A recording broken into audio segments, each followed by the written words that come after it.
최근에 그 이슬람권의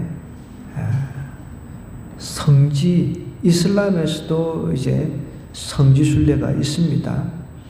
그 성지순례하는 가운데 너무 요즘 덥잖아요. 수백 명이 죽었어요.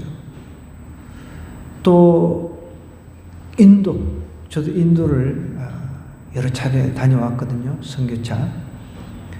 인도에서도 이 힌두교가 거기는 이제 대세잖아요. 물론 남쪽 지역에는 기독교가 굉장히 강합니다. 제가 그쪽을 가봤거든요. 힌두교 거기 또 종교 집회에서 사람들이 또 엄청나게 많이 죽었더라고요. 여러분, 힌두교라든지 마호멧 이슬람, 또 우리가 잘 알고 있는 불교 문화, 각자가 다 예배라고 하는 것을 드립니다. 각자가 믿는 신에게 드리는 그런 예배라고 하는 것이 있다는 거죠. 그런데 성경은 분명히 하나님은 오직 한 분밖에 안 계시다는 거죠. 그래서 하나님 외에 드리는 것은 다 헛된 예배라는 것입니다. 그것이 성경이 가르쳐주고 있는 진리입니다. 우리는 이 진리를 믿고 고백하는 겁니다. 그런데 안타깝게도 요즘에는 이제 다른 목소리도 우리가 경청해야 됩니다. 소수 의견, 자꾸만 이런 이야기를 해요. 그럼 다수가 많이 이야기를 하면 그게 진리가 되나요? 그렇지는 않습니다. 우리는 소수라고 해도 진리를 이야기할 수가 있습니다. 오늘 우리가 읽은 이 말씀은 여러 가지 이 안에 주제가 들어 있습니다만 그 중에 가장 핵심적인 것을 뽑으라고 하면 아모스가 북이스라엘에 가가지고 하나님께서 선포하라고 한 그 말씀 중에 니네들은 지금 헛된 예배를 드리고 있다는 겁니다. 니네들은 북이스라엘이라고 하는 니네 하나님께서 은총을 주셔가지고 그나마 솔로몬이 타락해서 나라를 반뚝 잘라가지고 북이스라엘이라고 하는 나라를 주었는데 니네들은 좀 특별하게 하나님을 예배할 줄 알았는데 오히려 외국에서 잡다한 온갖 더러운 것들을 다 우상숭배를 수입을 해가지고 그들하고 짝짝꿍이 돼가지고 하나님께서 원하시지 않는 헛된 예배를 드리고 있다는 것을 아모스가 지적을 하고 있다는 거죠. 그 내용을 오늘 우리 한번 살펴보겠습니다. 사마리아의 산에 있는 바산의 암소들아, 이 말을 들어 너희는 힘없는 자를 학대하며 가난한 자를 압제하며 가장에게 이르기를 술을 가져다가 우리로 마시게 하라 하는도다. 여러분, 사마리아에 있는 산에 있는 바산의 암소가 뭡니까? 이 바산의 암소라고 하는 이 내용을 가지고 학자들마다 다 해석이 틀립니다. 그러니까 의견이 분분하다는 거예요. 그러니까 우리는 성경이 비유로 이야기하고 있는 것들도 있기 때문에 그 비유를 갖다가 우리가 100%는 알아들을 수는 없죠. 물론 이때 당시 아모스가 살아있을 때 아모스님, 이 바산의 암소가 뭡니까? 물어봤더라면 정확하게 아모스가 이거는 이런 뜻이다라고 이야기해 줄 수 있지만 이미 수천 년 전의 사람이잖아요. 그런데 우리는 성령께서 오늘날 우리에게 성령께서 주시는 지혜로 이것을 이제 정말 성령님이 원저자니까 성령님께서 아모스에게 이렇게 가가지고 선포하라고 했으니까 성령님이 더 정확하시죠. 그래서 우리는 성령님께서 주시는 지혜를 가지고 이 본문을 해석을 해야 된다는 거예요. 바산의 암소라고 하는 것은 여러분, 이 바산 지역에 그 지역이 해발 그러니까 한 500m 정도 되는 그런 고원지대랍니다. 우리로 치면은 저기 강원도 그 대관령 쪽 있잖아요. 거기에 소들을 많이 키우잖아요. 젖소. 대관령 안 가보셨나 보네요. 네. 대관령에 가보면 그 이제 높은 그 산지 쪽에 그 목축을 하잖아요. 그죠?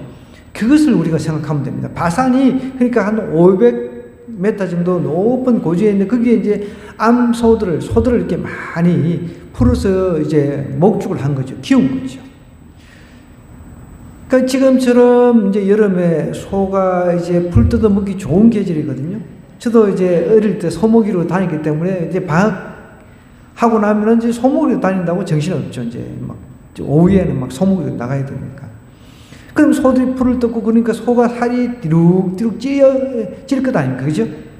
그러니까 그것을 분명히 바산의 암소를 비유를 했는데 그래서 이 바산의 암소라고 해서 암이 붙었으니까 어떤 학자들은 여자들을 이제 상징한다. 여자들을 말한다. 또 어떤 학자들은 창녀를 말한다.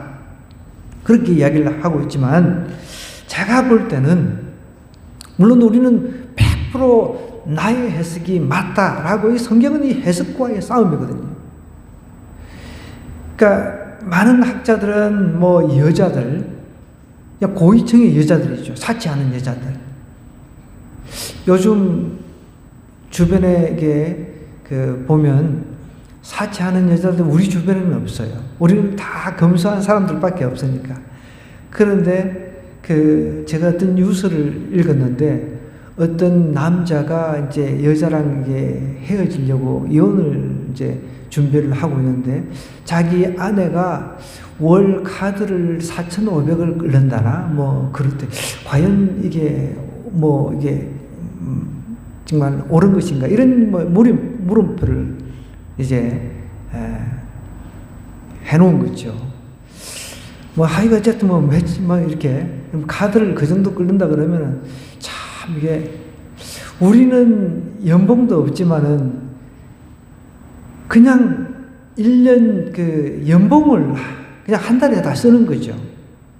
근데 이 여자들 어떻게 보면 정말 연예인들 같은 경우는 돈이 많이 들어갈 것 같아 보니까 우리 아이도 보니까 여드름 뽑고 하는데 여드름이 너무 심하게 많이 나가지고 피부과에 비싸잖아요. 피부과 의료보험도 안 되고 갈 때마다 한 7만 원 이렇게 결제를 하거든요. 너무 우리는 그것도 너무 비싸가지고 근데 정말 고위층에 있는 여성들 그런 여자들은 자기 몸 관리하는 데만 해도 수천만 원 든다는 말이 있더라고요. 진짜 그렇게 드는 것 같아요. 아마 그런 고위층에 있는 여성들을 대상으로 바산의 암소다라고 이야기를 했을 수 있다. 또 어떤 창녀일 수 있다. 이 바산의 암소가. 근데 그거는 좀 아닌 것 같기도 하고요. 바산의 암소. 뭔가 지금 고위층이 부패할 때로 부패했다. 그러니까 제가 이 문맥을 보면서 정말 해석을 한다면은 꼭 여성들만을 이렇게 의미하는 것이 아니라 고위층, 부패한 고위층 있잖아요. 그 당시 북이스라엘이 이제 망하기 전에 얼마나 부패했습니까? 나라가 망하기 전에 부패합니다.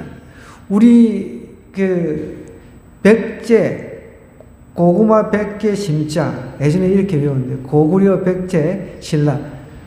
백제 시대 때 의자왕인가요? 맞나요? 마지막 왕이? 아니지. 역사를 이야기하니까 이제 또 다들 벙어리가 됩니다. 의자왕이 아니면은 걸상왕입니까? 예. 그럼 어쨌든 걸상왕이든 책상왕이든 상관없습니다. 그때 나라가 이제 망하기 전에 궁녀들이 절벽에 떨어져 가지고 그렇게 어차피 다른 나라에 내가 이제 종이 되거나 다른 나라에 이제 궁녀가 되는 것보다 그냥 죽겠다 해서 그냥 우수수수수 그냥 딱 떨어져 죽었단 말이에요. 그죠? 그러니까 왕이 걸상왕인지 의자왕인지 얼마나 부패했으면 그렇게 사치하고 매일 부어라 마시라 난리를 쳤다는 거죠. 그러니까 이 북이스라엘도 이제 왕이 부패하고 지금 이때는 사실 그렇게 아직까지는 망할 그런 상태는 아닐지라도 이제 망하기 직전에 부패하고 썩어가지고 매일같이 부으라 마시라 그렇게 했다는 거죠. 근데 백성들은 너무너무 힘들었어요. 지금도 마찬가지죠. 지금도 예나 지금이나 차이가 없습니다. 100% 공평한 것은 없지요. 그래도 어느 정도 정말 가난한 사람들은 나라가 복지를 통해서 조금 그 가난을 이제 벗어날 수 있도록 도와주고, 너무 잘 사는 사람들은 세금을 좀 많이 내가지고 이제 그 가난한 사람들 도울 수 있도록 이런 제도를 이제 정치인들이 만들어 나가야 되거든요. 그렇다고 해서 가난한 사람들은 아무것도 안 하고 그냥 남들이 도와주는 것만 먹고 살겠다. 이거는 아주 그 도둑놈 심보죠. 그래서는 절대 안 되죠. 그런데 항상 부자들은 여유가 많기 때문에 어떤 일을 하더라도, 돈을 벌더라도 돈이 많은 사람이 돈을 많이 벌까요? 돈이 적은 사람이 돈을 많이 벌까요? 당연히 많은 사람이 돈이 많이 벌 수 있는 그런 기회가 많겠죠. 그러니까 이때 당시도 하나님께서는 부자들에게, 권력자들에게 가난한 사람들을 생각하라고 그렇게 하나님께서 법으로 다 만들어 주셨단 말이에요. 그런데도 그런 사람들은 아랑곳하지 않고 오히려 더 착취를 해요. 그냥 뼈까지 발라먹으려고. 어렵고 가난한 사람 뼈까지 발라먹으려고 했단 말이에요. 나쁜 거죠. 그러니까 바산의 암소들아라고 이렇게 아모스가 이야기하는 것은 그때 당시 부패하고 썩은 고위층을 이야기를 한다고 보는 것이 이제 맞는 해석이라고 봅니다. 저는 이렇게 해석을 해냅니다. 그래서 사마리아 산에 있는 바산의 암소들아, 이 말을 들으라. 지금 고위층, 너희들 잘 먹고 잘 사는 사람들, 이 말, 하나님께서 지금 하시는 말씀을 들으라 라고 이야기를 하는 거예요. 너희는 힘없는 자를 어떻게 했다고요? 짓눌렀다는 겁니다. 학대라고 하는 건 짓눌렀다는 거죠. 힘없는 사람. 오늘도 우리는 돈 없고 힘없는 사람들이 살아가는데 힘들게 한날을 살잖아요. 그죠? 그런 사람들을 다 피를 빼먹는 거죠. 거머리가 그냥 그 사람 몸에 달라붙어 피를 빼먹듯이. 가난한 자를 어떻게 했다고요? 압제에 눌러가지고 막 압제하고 학대하고 그렇게 했다는 거죠. 가장에게 이르기를 술을 가져다가 우리로 마시게 하라. 얼마나 이 고위층, 잘 먹고 잘 사는 사람들이 어렵고 힘든 사람들을 학대하고 그렇게 압제를 했는지 몰라요. 그런데 성경은 뭐라고 이야기를 하고 있습니까? 북쪽 이스라엘도 하나님의 말씀을 받은 사람들이에요. 우리 성경을 한 구절 한번 찾아보십시다. 잠언 14장입니다. 잠언 14장 31절.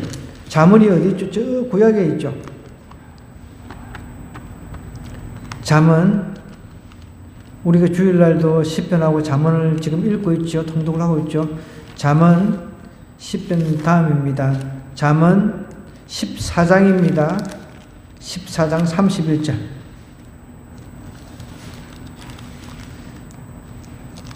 14장 31절 한번 읽어볼까요? 시작. 가난한 사람을 학대하는 자는 그를 지으신 이를 멸시하는 자요. 궁핍한 사람을 불쌍히 여기는 자는 주를 공경하는 자니라. 여러분 꼭 기억하셔야 돼요. 가난한 사람을 학대하는 자는 그를 지으신 일 하나님을 멸시하는 자라는 거예요. 여러분 우리 지난주에도 제가 이야기를 했습니다. 가난이라고 하는 것은 게을러가 개인이 가난해지는 경우도 있습니다. 분명히 그거는 답이 없는 거예요. 그거는 개미한테 가서 배워야 되는 거예요. 부지런하면, 여러분 부자가 되는 법이 딱 두 가지가 있다고 그랬습니다. 부지런한 것. 부지런하면 절대 먹고 사는데 지장이 없어요. 정말입니다. 그런 불변의 진리예요. 부지런하면은 요즘은 그래도 여러분 자기가 마음만 먹으면 3가지 잡도 알바도 할 수 있어요. 안 하려고 하니까 그렇죠. 공장에는 사람을 못 구해가지고 난립니다. 그래서 외국 노동자들 다 지금 수입해가지고 길거리 여기 한번 다녀보세요. 길거리 외국인들 뭐 널려 있잖아요. 그래서 보면은 강릉에도 가보면은 외국인 노동자들이 많다 보니까 외국인 상점이 따로 있습니다. 가난한 자들이 여기 돈 벌러 온 사람도 우리 무시하면 안 되는 거예요. 쟤는 여러분 그러지 마세요. 절대 그러지 마세요. 저는 예전에 신문배달 하면서 공부할 때인데 조선족들이 돈 벌러 많이 왔잖아요. 그럼 같이 신문 배달을 하면서 제가 직장도 구해주고 하여간 용돈벌이 할 수 있도록 많이 도와주었습니다. 제 자랑이 아니라 성경대로 살려고, 성경이 읽다 보니까 가난한 사람들을 갖다가 학대하는 것은 그를 지으신 자를 갖다가 어떻게 한다고요? 멸시하는 자라 그랬거든요. 그리고 자 보십시오. 궁핍한 사람을 불쌍히 여기는 자는 주님을 공경하는 자라는 거예요. 여러분 주님을 공경하는 자가 되기를 원하십니까? 가난한 자를 불쌍히 여기셔야 돼요. 저도 이번 일주일간 머리가 너무 아파가지고 아마 감기 때문인지 하여간 막 침도 막 한 3일 연속 맞고 그것도 안 돼가지고 여기 이비인후과 가가지고 또 목안도 검사하고 약도 지어먹고 너무 아팠습니다. 그런 가운데 더 내 마음을 아프게 하는 게 있었어요. 기도하러 이제 내려와서 이제 멀리 미얀마에서 연락이 왔어요. 사일러스 목사님이라고 예전에 우리 저기 오남에 있을 때 한 번 왔었어요. 그때 왔었을 때 우리가 겨울 잠바도 이렇게 좀 제공하고 그랬는데 제가 너무너무 돕고 싶었어요. 이 친구. 저한테는 그런 긍휼의 마음이 있습니다. 너무너무 이제 돕고 싶은데 여러분도 아시다시피 미얀마가 지금 민주화에서 다시 거꾸로 뒤집어져가지고 군부가 정권을 잡아버렸잖아요. 그러니까 정치적으로 혼돈 가운데 있습니다. 내전이 있는 거죠. 내전 중에 있어요. 내전 중에.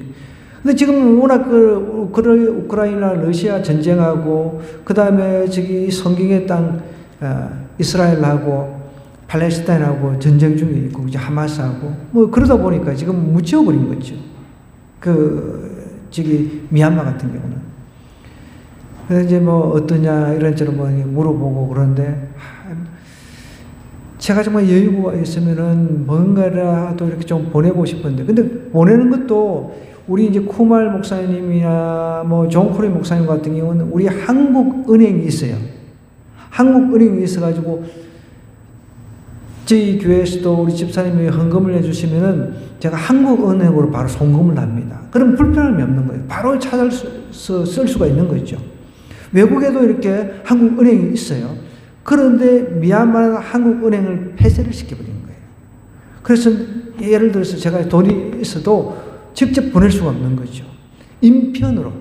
예를 들어서 누구누구한테 그쪽에 이제 미얀마 사람이 있다 그러면 미얀마 사람이 이제 들어갈 때 그 사람한테 누구누구 찾아서 주시오. 이렇게 해야 되는 거죠. 그 중간에 배달 사고가 생길 수도 있는 거죠.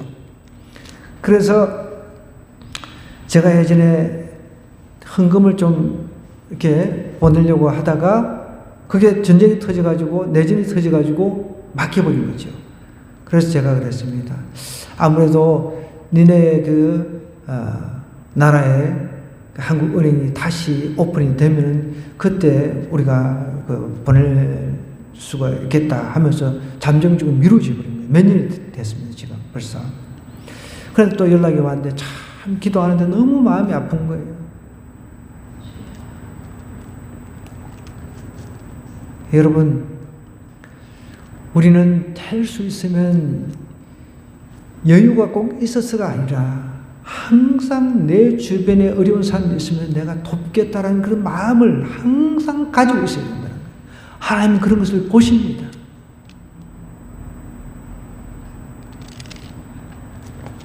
분명히 하나님께서는 가난한 사람을 학대하는 자는 그를 지으신 이를 멸시하는 자라 그랬습니다.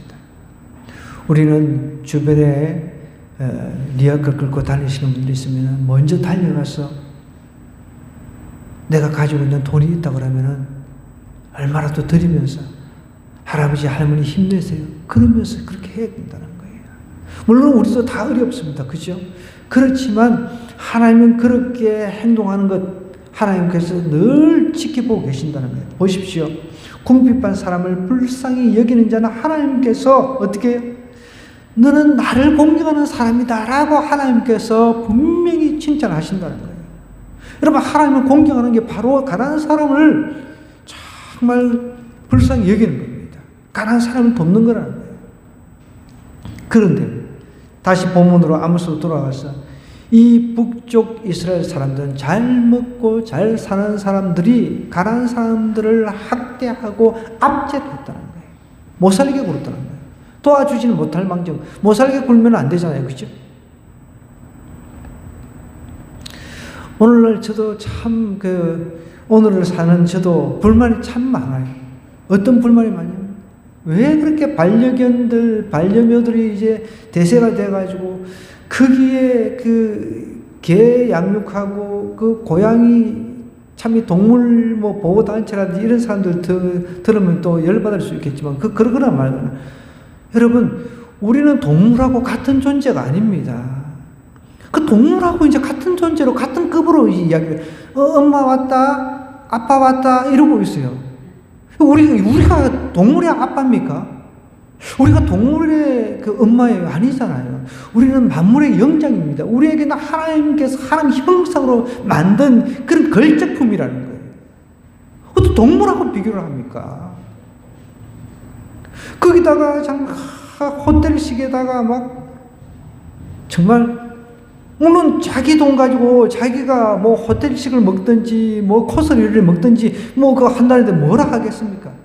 여러분, 그러나 한편으로는 하나님의 형상대로 지음받은 가난한 사람들이 굶주리고 너무너무 힘들어하고 있다는 거예요. 저희들이 반찬 사역하는 그런 노인분들도 힘들게 삽니다. 근근히 기초수급자로 유지해 살아가고 있거든요. 그래서 저희들도 이번 주에도 역대 어르신 그냥 우리가 빈손으로 가기 뭐하니까 바나나라도 하나 사가지고 들고 갑니다. 다 힘들게 사는 사람이거든요. 그 할머니도 개를 키워요. 그 할머니도 개를 키우는데 어쨌든 그렇습니다. 아니 개를 키우는 건 좋아요. 그런데 그 개를 갖다가 개 유치원에 보내고 호텔에 보내고 개 요양원에 보내고 이거 좀 문제가 있지 않습니까? 너무 문제가 있는 거죠. 그 돈 개는 그렇게 내가 참 호강한다라고 생각을 안 합니다. 내가 주인한테 너무 감사해가지고 다음에 사람으로 태어나가지고 주인님 갚겠으면 이런 생각 안 한다고요. 주인 알아보지도 못합니다. 그냥 먹을 거 주면 그냥 왈왈 하면 감사하고 그냥 먹고 안 주면 달라고 깽깽거리고 그거 수준인데 너무 하지 않습니까? 너무 죽어가는 사람 어려워서 정말 가난해서 죽어가는 사람들 많은데 그 돈 절반을 잘라가지고 그냥 가난한 사람들에게 돕는데 기부를 한다 그러면 얼마나 좋겠습니까?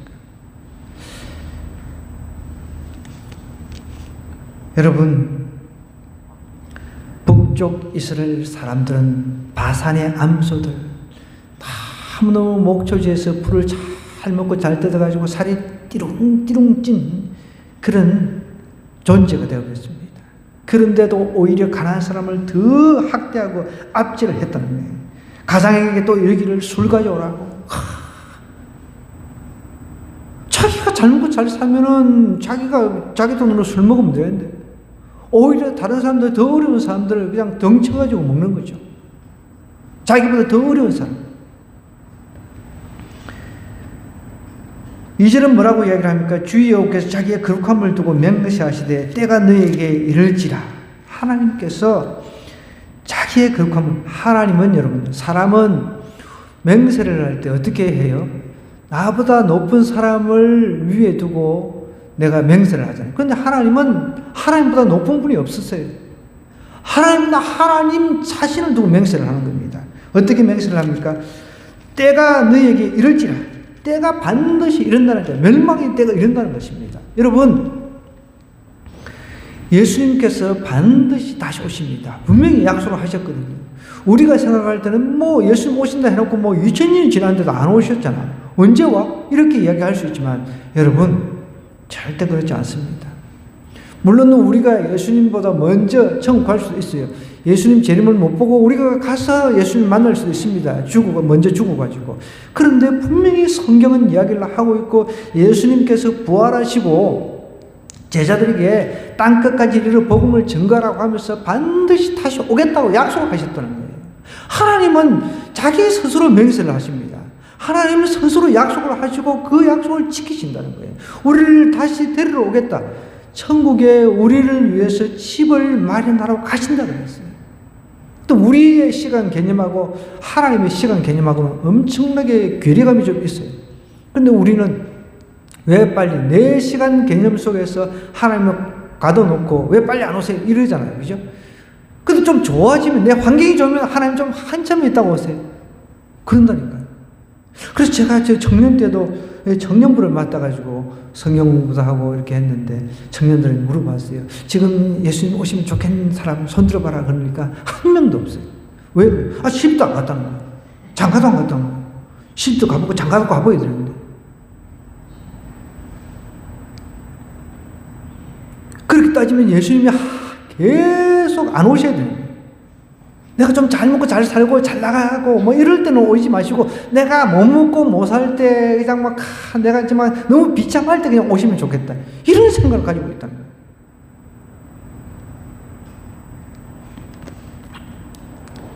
주님께서 약속을 하셨어요. 반드시 때가 이르면 오신다는 거예요. 근데 그 때가 아직 이르지 않았는데, 근데 우리는 이제 전체적인 그런 부분을 이제 보면서 해석을 해야 되니까 이제 가까워지고 있다는 것은 더더욱 확신하다는 거예요. 전쟁이 일어납니다. 곳곳에서 전쟁이 일어납니다. 여러분, 기근을 우리가 대비를 해야 돼요. 코로나 같은 그런 팬데믹이 계속 있을 수가 있습니다. 여러분, 긴장해야 돼요. 하나님께서 이미 사인을 보내주셔서 전 세계적인 그런 팬데믹을 통해서 미리 보여주셨다는 거예요. 기근, 지진 이런 것들이 쉴 새 없이 이어진다는 거예요. 오늘 잠깐 보니까 중국에 비가 얼마나 왔는지, 그러면 성이 막 이렇게 물에 잠겨버린 거예요. 도시가 그냥 물에 잠겨버린 거예요. 이런 기상이변 전체 이런 그 문제들이 계속해서 일어나고 있잖아요. 이걸 통해서 하나님께서는 사인을 미리 보여주시는 거예요. 그러면서 하나님께서 우리에게 기회를 주신다는 거예요.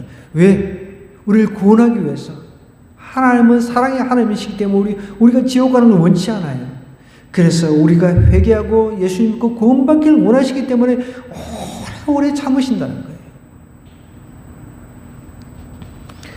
아모스는 이렇게 북이스라엘의 아주 고위층 사람들, 잘 먹고 잘 사는 베부로는 암소와 같은 그런 존재들에게 그렇게 이야기를 하는 거예요. 거룩함을 두고 하나님께서 맹세하시는데 때가 너에게 이를지라 사람이 갈고리로 너희를 끌어가면 뭐라고요?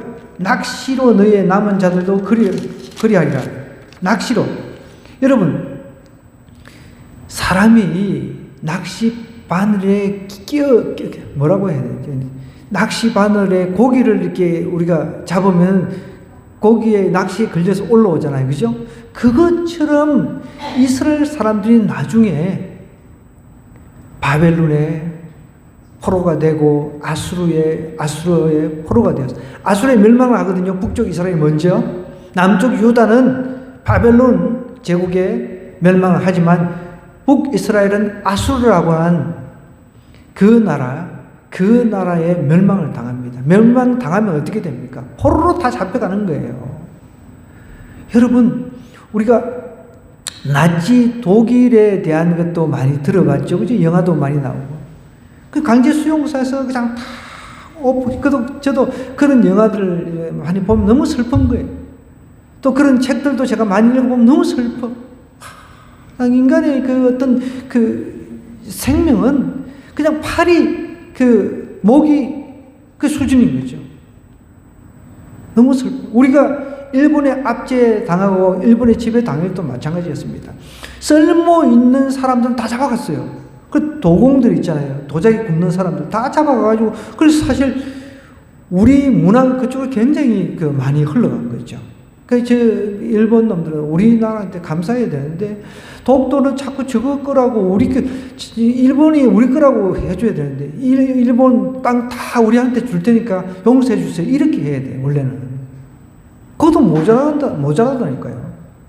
다 잡아갔단 말이에요. 그냥 갈고리 끌듯이 이렇게 잡아갔단 말이에요. 그러니까 이 비유로 지금 앞으로 니네들 이 나라는 북쪽 이스라엘은 아수르에 멸망당해가지고 이제 낚시에 고기에 걸려들듯이 그렇게 끌려가지고 간다는 거예요. 그렇게 지금 이야기를 하고 있는 거죠. 여러분, 우리의 마지막은 절대 비참하지 않습니다. 예수 믿는 사람은 비참하지 않아요. 그런데 예수님을 안 믿는 사람은 부자든 가난자든 할 것 없이 비참하게 낚싯대처럼 그렇게 끌려가지고 지옥으로 간다는 거죠. 낙수질에 끌려가듯이 가기 싫다는 건 지옥으로 가는 겁니다. 어쩔 수가 없어요. 끌려가는 거죠. 자기 의지하고 상관없이. 그런데 우리는 예수님 믿고 이제 죽은 사람은 성도로서 환영을 받잖아요. 우리는 천국 천상에서 저 천국에서 잔치가 일어난다는 거예요. 얼마나 대조적입니까? 한쪽은 끌려가요. 낚싯줄 같은데 이 죽음의 사자가 와가지고 저 지옥으로 끌고 가는데 나는 이쪽이 아닌데요. 아니 이쪽 소용이 없어요. 때는 늦었습니다. 안 된다는 거죠. 갈고리로 너희를 끌어가면 낚시로 너희의 남은 자들도 끌어하리라. 실질적으로 그런 일이 일어났잖아요. 여러분, 전쟁에 지면 포로가 됩니다. 왕도 포로가 여러분, 제가 하는 이야기가 아니라 성경에 기록되어 있잖아요. 그죠? 눈을 실 뽑아버려.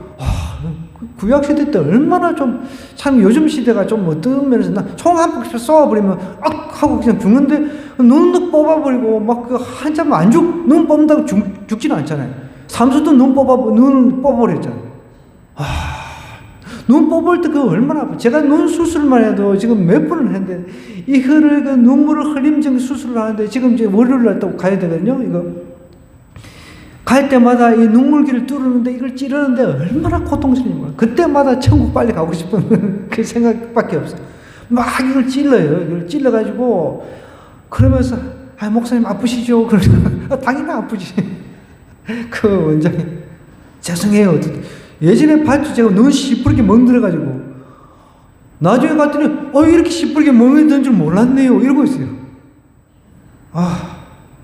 여러분, 그때 당시에 그냥 눈을 갖다가 이렇게 눈알을 뽑아버렸다니까요. 그 눈알을 뽑는데 어떻게 뽑냐? 칼을 그냥 이렇게 여러분, 얼마나 무식합니까?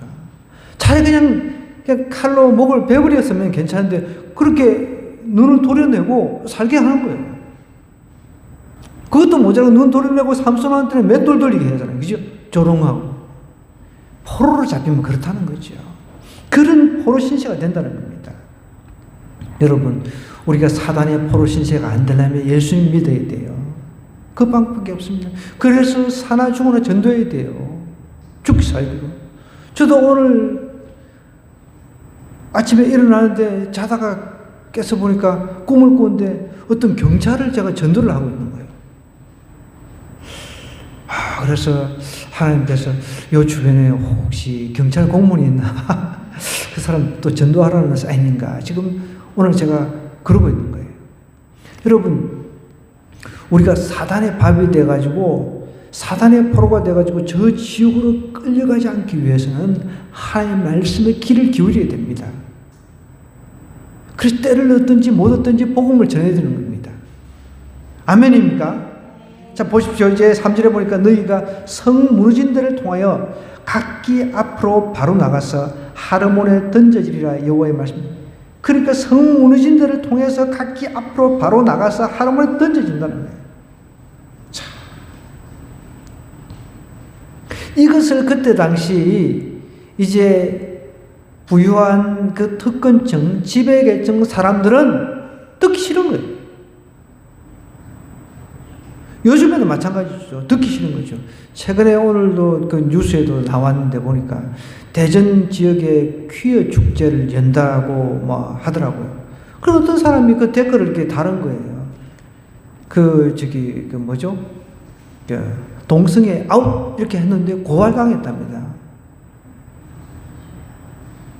제가 예를 들어서 이 동성애는 죄라고 이야기를 하면은 이제 고발당할 수 있는 그런 시대가 된 거죠. 사람들이 점점 이제 매스컴이 굉장히 독이거든요. 매스컴이 여러분 자꾸 듣다 보면 어떤 생각이 듭니까? 소수 인권, 소수의 그 견해, 소수의 의견도 우리가 수용해야 되지 않느냐? 가만히 듣고 보면 그렇잖아요. 다수의 의견만 있는 게 아니니까 소수 의견도 있잖아요. 여러분, 그러나 소수 의견이든 다수 의견, 그 의견이 중요한 것이 아니라 그것이 진리에 부합하느냐, 하나님의 뜻에 위배가 되는가 아닌가, 그걸 봐야 된다는 거예요. 우리 믿는 사람은 고소를 당하더라도 목소리를 낼 줄 알아야 되는 거예요. 여러분, 우리는 고소 수준으로 끝나지만 예수님 이후에, 예수님께서 부활하시고 성천하신 이후에 제자들은 그 부활하신 예수님 보고 그 전까지만 해도, 예수님께서 부활하시기 전까지만 해도 두려웠습니다. 그죠? 그림들한테 언제 잡혀갈지 모르니까 두려웠다고.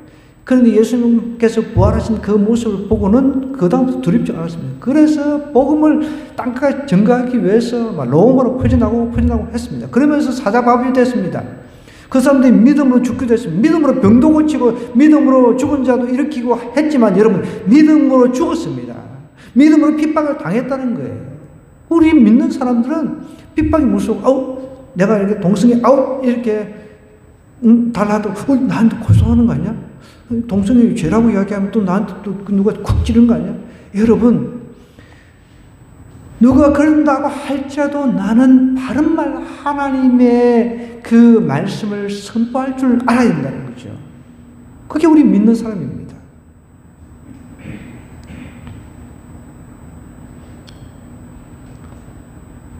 그러면서 또 한 가지 이제 지적하는 게 있습니다. 4절, 5절 내용, 너희는 베델에 가서, 베델은 원래 하나님을 예배하는 장소잖아요. 하나님의 집, 그죠? 베델에 가서 범죄하며, 그러니까 하나님을 예배하는 그 장소가 범죄의 장소가 됐다는 거죠. 길갈에 가서 죄를 더하며 아침마다 너희 희생을 3일마다 너희 11조를, 그러니까 아무리 자기들이 이제 이때 잘 먹고 잘 사는 사람들 입장에서는 내가 종교 행위를 할 수 있잖아요. 여러분, 종교 행위하고 하나님을 예배하는 거하고는 구분해야 됩니다. 제가 서두에 이야기했죠. 이슬람권에 1년에 한 차례씩인가 그 성지 순례를 해야 되잖아요. 그죠? 어떤 사람 평생에 못하지만은 평생에 한 번이라도 가는 것이 그렇게 꿈이라는 거죠. 힌두교도 마찬가지죠. 힌두교, 그런 자기들이 정한 그런 성지 예배터에 가가지고 예배한답시고, 그리고 그 자기들이 믿는 신에게 자기의 모든 생애를 드린다고, 마음을 드린다고 갔는데 결국은 그게 죽음이 된 거죠. 죽음. 제가 어떤 다큐멘터리를 봤는데 그 사람이, 그 할머니가 죽어가는데, 어떻게 보면 이제 힌두교의 성지라고 하면 네팔입니다. 네팔이 있는데, 거기에 꼭 가서 죽겠다는 거예요. 이제 침대 같은 걸 이렇게 들고 이렇게 마지막 죽으러 거기 가는 거예요. 정말 우리가 볼 때는 그 사람의 종교심이 대단하죠. 그죠? 근데 그 대단한 종교심이라고 할지라도 여러분, 그것도 헛된 것이죠. 그 헛된 예배라고 하는 게 있다는 거죠. 여러분, 예배에는 대상이 있어야 되는데 예배의 대상은 하나님입니다. 하나님 외에는 대상이 아니란 말이에요. 사단은 경배 대상이 아닙니다. 그런데 나름대로 뭔가 하나님 앞에 이 고위층, 상류층, 북이스라엘 사람들이 뭔가 하는 것 같아요. 하나님 앞에 예배 드리는 것 같고, 하나님 앞에 많이 드리는 것 같고, 그런데 이것이 헛된 것이라고 이야기를 한다는 거죠. 보십시오. 베델에 가서 범죄하며 길갈에 가서 죄를 어떻게 한다고요?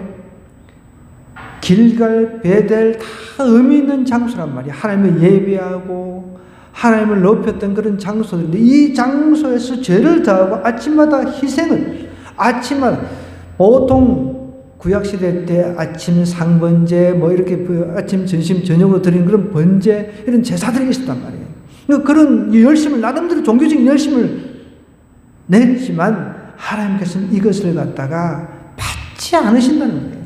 보십시오. 3일마다 11조 3일마다 11조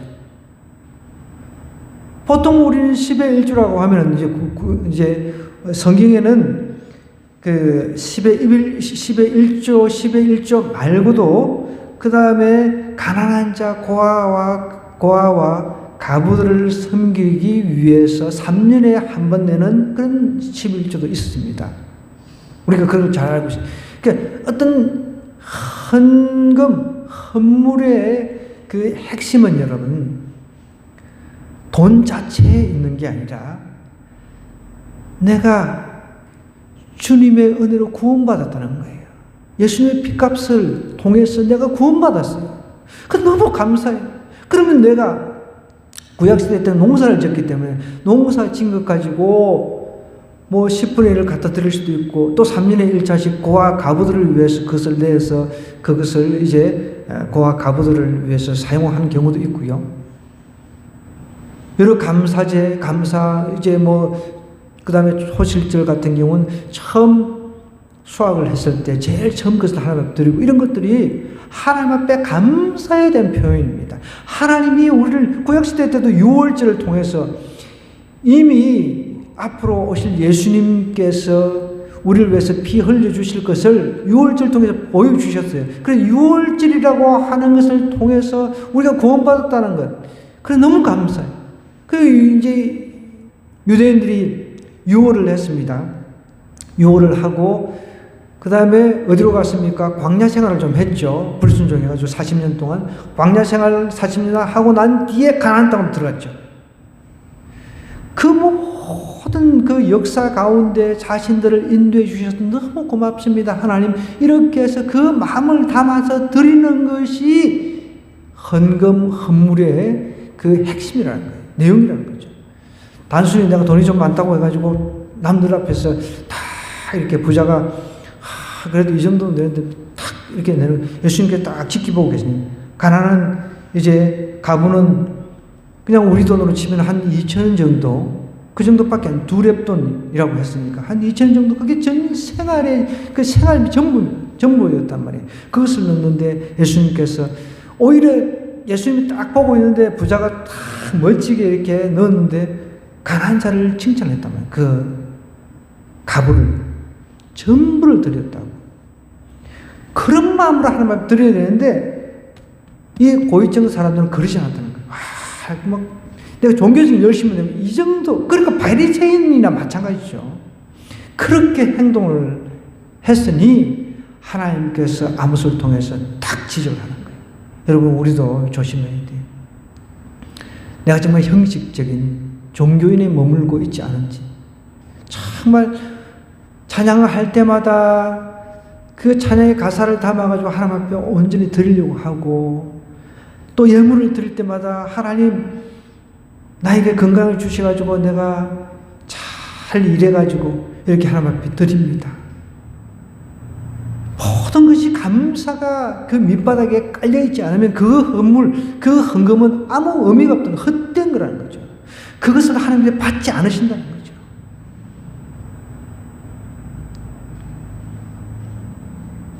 그것을 지금 이야기를 하는 거예요. 그러면서 이제 5절에 누룩 넣은 것을 불쌍한 원래 여러분 누룩을 넣으면 안 돼요. 이스라엘 사람들은 누룩을 넣으면 안 된다는 거예요.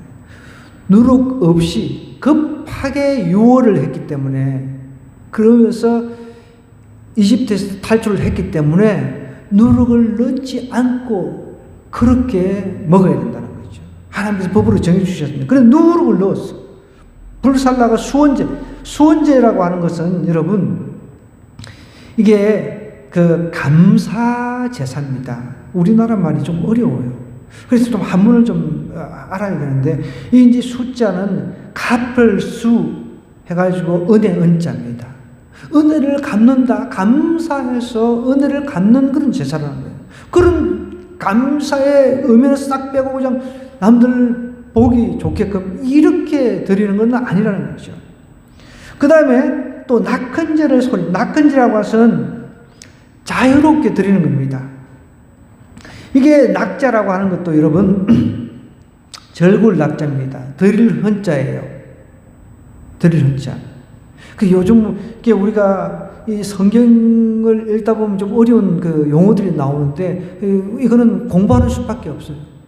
최근에 그 문해력이 떨어져 가지고 우리 학부모들이 이제 학부모 통지서 같은 거 뭐 통고 뭐 이렇게 학교에서 유치원에서 이렇게 보낸다 그러잖아요.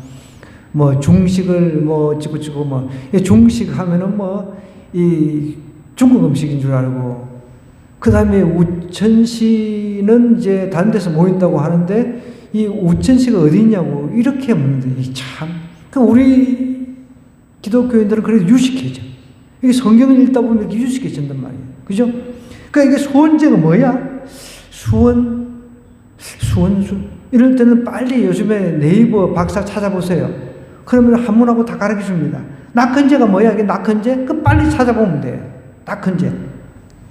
낙헌제를 소리내어서 선포하려무나 이스라엘 자손들 이것이 너희가 기뻐하는 바니라. 그러니까 어떻게 보면 비꼬는 거죠. 주 여호와의 말씀이에요. 그러니까 헛된 예배, 헛된 예물 드리고 있다는 거죠. 정말 하나님 앞에 신령과 진정의 예배를 드린다 그러면 가난한 자 압제하면 안 되는 거죠. 그죠? 내가 예배를 제대로 드리는데 밖에 나가서, 제가 예전에도 그런 거 봤습니다. 제가 대형교회 부목사였을 때 마음이 참 무거웠어요. 부자였습니다. 그때 당시 여러분 그 에쿠스, 우리나라로 치면 최고 그 자가용이죠. 그 외국 자매를 이제 만나려고, 베트남 자매를 이제 만나려고 식당을 갔는데, 이분이 막 그 종업한테 너무 심하게 좀 무리하게 하는 거예요. 참 집사님인데 좀 기분이 좀 그렇더라고요, 솔직히. 다니면서 자기가 여기에도 아피스도 있고 그 아피스텔도 있고 뭐 하여간 뭐 부자예요. 그 외국에 나가면은 호텔비는 본인이 다 계산해줘요. 자기가. 그리고 저희 아이 어릴 때 자가용도 사주셨어요. 전동 자가용 있잖아요, 전동. 그것만 해도, 그때만 해도 3-40만 원 했거든요. 제가 이제 교회 마치고 갔는데 그거를 딱 사다 주신 거예요. 그래서 사들고 오신 거예요. 그거 한동안 잘 끌고 다녔죠. 우리 조영자. 요즘에는 보니까 애들이 벤츠 끌고 다니더라고. 참. 여러분, 하나님은 우리의 행동 하나하나 들여다보시지만 제일 중요한 건 마음 중심을 보십니다. 중심을 보신다는 거예요. 우리 예배 드릴 때마다 형식적으로 드리는 예배가 아닌가 점검해야 돼. 하나님께서 우리를 보실 때 무엇을 보시는가. 찬양할 때 저도 찬양 참 못하지만 그래도 제 마음을 제 박자 맞추잖아요. 안 맞추는 게 못 맞추는 거지, 솔직히. 네. 아니 뭐 노력해도. 그래서 저는 찬양을 못하죠. 압니다. 예전에 전도사 때도 목사님이 기타를 좀 치니까 찬양 인도를 시키길래 용감하게 저는 뭐 시키면 잘합니다. 나가서 딱 한 번 찬양 인도하고 그 다음부터 부르지는 않더라고요. 그 다음에 시키지는 않더라고요. 참 다행이죠. 안 그러면 다 교인들 다 떠나갈 수 있으니까. 찬양하다가. 여러분, 하나님 우리 중심을 보십니다. 중심. 우리 중심에서 헛된 예배를 드려버리면 이거는 그날 끝입니다. 우리 오늘 이 시간 이 말씀 생각하면서 기도하십시오.